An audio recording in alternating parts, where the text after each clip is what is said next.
Flores is sacrificing a lot to keep her kids happy, not hungry. I stopped eating myself so I could feed my children or save food for someone who didn't have enough. For the 42-year-old mom of 7, this community dining room run by the Society of St. Vincent de Paul in Phoenix has become a lifeline. She's one of nearly 500,000 Arizonans who lost SNAP benefits, also called food stamps, in the past year, according to data from the U.S. Department of Agriculture. That's roughly a 50% drop in enrollment, the steepest decline in all 50 states. That was a good one. That followed President Donald Trump signing H.R. 1, commonly known as the One Big Beautiful Bill Act, last year, which restricted who is eligible for benefits. Arizona was one of the first states to quickly roll out the new SNAP guidelines, and experts say it's been hard for the state to keep up with the changes. They also warn other states could soon see bigger drops in enrollment. Yes, it's hard. There are nights of crying, nights of not sleeping, and I lose sleep at 2 a.m. doing the math, deciding what to pay for and what to put off until later. When I talked to Flores, she echoed what other SNAP recipients told Reuters for this story, that each day has become a struggle.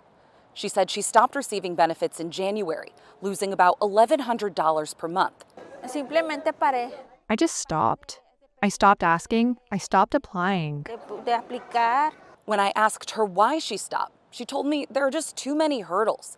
She said she cleans houses for work, and it's hard to manage hours on the phone when there are no results. I see it as torture. Reuters couldn't independently establish Flores' benefit status.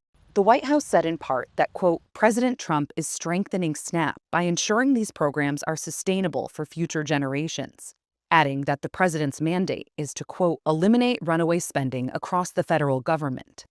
The USDA told Reuters that enrollment in food stamp benefits is down nationwide. They say that's due to several factors, including work requirement reforms and initiatives to expand access to employment services, education, and case management. Arizona's Department of Economic Security, which administers benefits in state, said it's working to minimize wait times for those seeking help.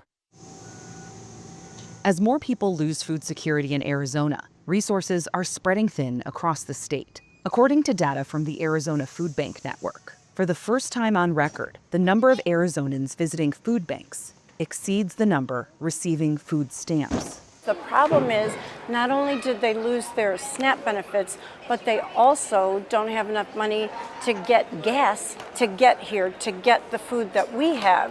So it's like a double whammy for them. Cindy Bernardo is the Family Evening Program Manager at the Society of St. Vincent de Paul, where she helps families like Flores's. They need to be seen as human beings, and the whole family needs to be taken into consideration.